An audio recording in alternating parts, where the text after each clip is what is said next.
안녕하세요. 맥킨의 지혜투자클럽입니다. 계열 종목인 HLB 파나진이 바이오스퀘어 관련해서 이제 지분 확보 소식으로 해외 시장 공략에 박차한다는 이제 기사 내용 한번 살펴드리고요. 계열 종목인 생명과학, 제약, 테라피틱스, 글로벌 차트론까지 한번 살펴봐 드리도록 하겠습니다.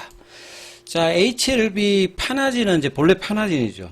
파나진이 이제 2001년도에 이제 설립이 되었다가 이제 우회 상장으로 들어와서 이제 HLB 쪽으로 이제 합병이 되면서 사명도 HLB 파나진이 되었습니다. 보통 이제 파나진 같은 회사들이 보통 이제 분자 진단 업체 요렇게 많이 이제 알려져 있죠. 이게 여기 보면 분자 진단 요렇게 돼 있는데 이 분자 진단을 하는 이유 자체는 보통 이제 질병이 이제 뭐 그 발생한다든지 아니면 진행 사항이라든지 예후를 검사를 하는 겁니다. 그래서 보통 우리 이렇게 진단 업체들이 이제 기본적으로 하는 부분들은 이제 단백질을 중심으로 해서 이제 진단을 하거든요.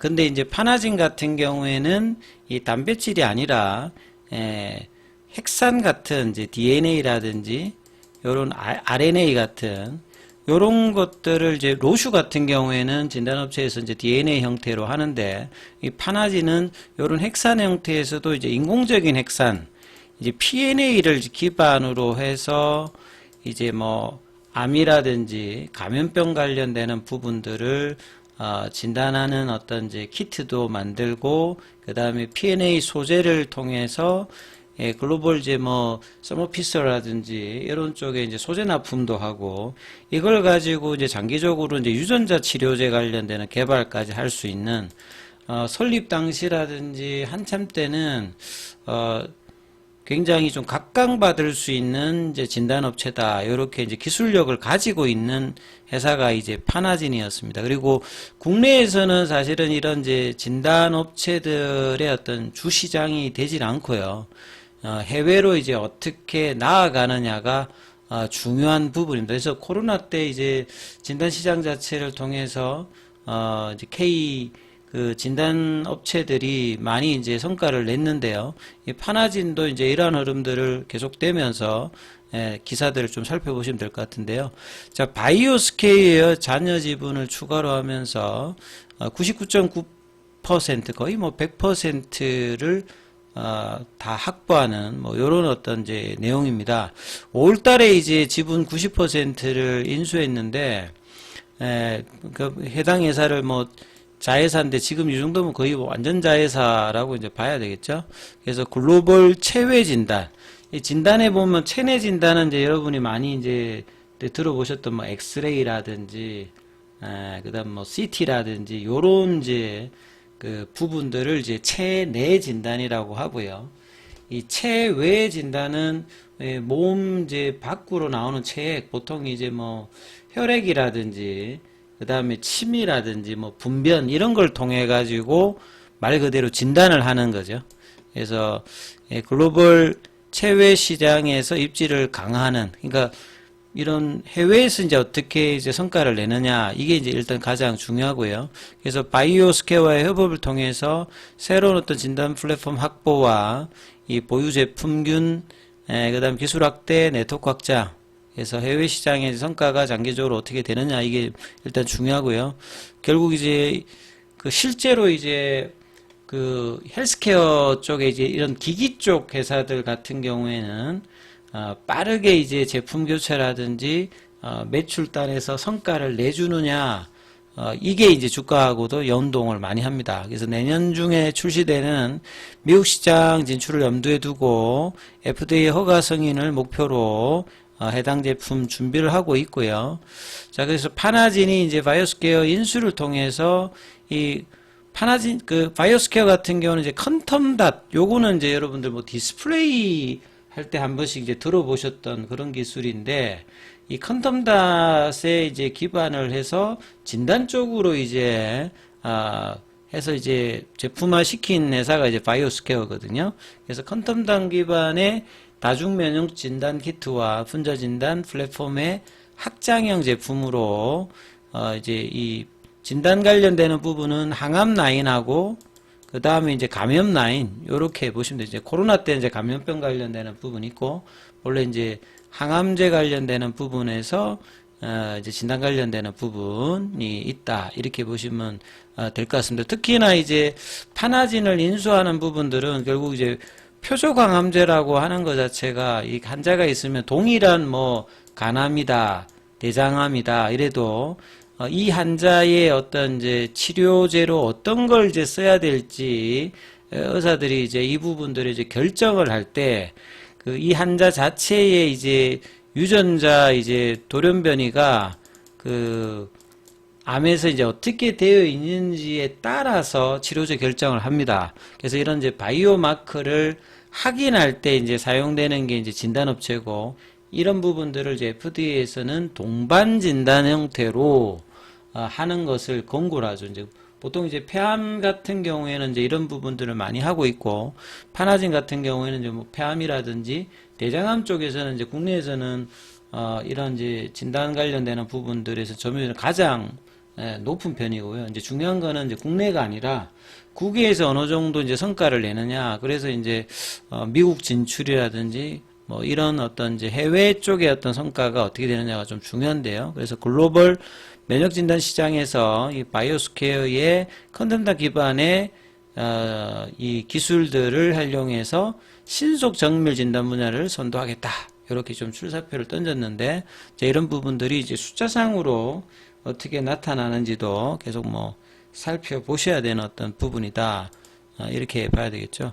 자, 차트 흐름으로 조금 이제 계열 종목들도 흐름 보면 HLB와 거의 연동하는 제약 같은 경우에는 21선 부근에서 이제 수요일부터 이제 이런 부분이 지지 흐름 확인을 해야 되는데 어제는 좀 양봉이 살짝 나타났고 오늘은 개법이 나타났다가 음봉으로 진행되면서 일봉상에는 이틀 동안에 이제 하락 전환 그 파라볼릭 시그널은 나와 있습니다. 그래서 20일 이평선 가격 자체가 21,000원대거든요. 그러니까 그 라인에서 그 장중에 25,000원대까지 내려갔다가 21,000원 정도로 이제 밑꼬리를 내면서 21선에 좀 걸쳐 있는데요.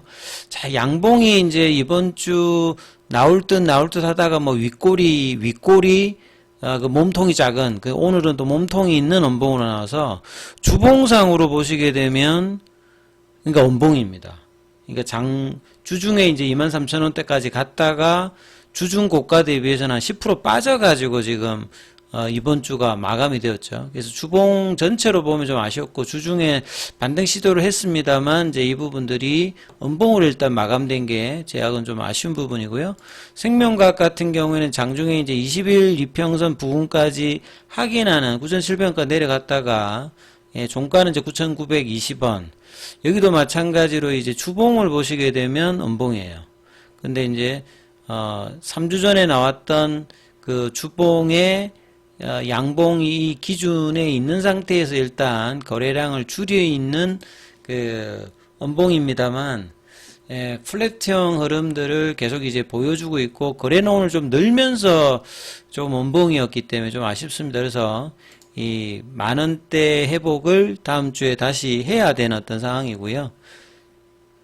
그 다음에 이제 뭐 테라피틱스는 그동안에는 유일하게 이제 박스권을 넘어갔다라고 말씀을 드렸는데 박스권을 넘어갔다는 게 요 말이거든요. 그래서 비모 인스펙션 관련되는 부분에서 NAI를 받으면서 11월 18일에 이제 이 부분을 돌파시켰고 그 뒤에 태깅 흐름이 나오다가 이제 꺾였습니다만 그래도 이제 1,800원대를 조금 지지하는 흐름을 보였다가 이번 주에는 이제 중반 이후에 이제 21일 이평선이 다시 회복이 될 듯 하다가 이제 살짝 내려왔거든요.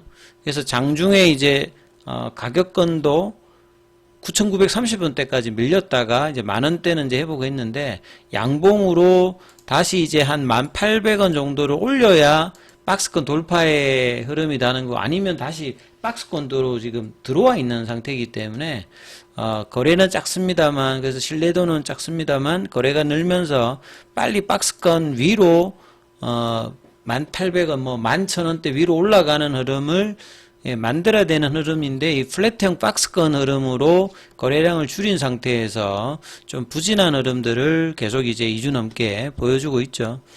테라팩트스는 이번 주의 흐름들이 좀 아쉬운 흐름입니다. 그나마 좀 지지를 해서 다음 주 어떤 기대감을 가져가야 되는 흐름에서 조금 이제 밀리는 모습을 이제 오늘 또 보였고요.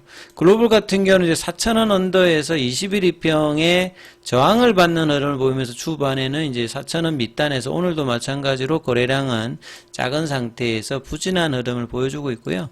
이 파나진 같은 경우에는 뭐 더 이제 거래량이 작습니다. 여기도 마찬가지로 이제 비모 인스펙션 관련되는 결과가 나왔을 때 급등을 한번 보여주고, 그 다음에는 다시 이제 비모가 나왔던 그 양봉의 척이, 그러니까 비모 관련되는 부분이 거의 이제 단기적으로만 영향을 미치고 지속적으로 영향을 미치지 못하는 어떤 그 흐름으로, 요거는 이제 바이오스텝이고, 파나진 같은 경우도 마찬가지로 고 라인까지 내려왔죠. 그래서 거래량의 부진들의 영향이 계열 종목에도 그대로 일단 영향을 미치고 있기 때문에 다음 주에는 시장의 어떤 리스크가 조금 이제 해소가 되는 어떤 흐름들이 주말에 이제 탄핵 여부가 어떻게 되느냐, 여기에 따라서 다음 주에는 이제 이 부분들을 이제 시장이 어느 정도 이제 반영하고 회복하는 흐름 속에서 HLB 주가도 좀 양봉의 어떤 기운들을 멜지 여부를 좀 참조하시면서 흐름 살펴보시기 바라겠습니다.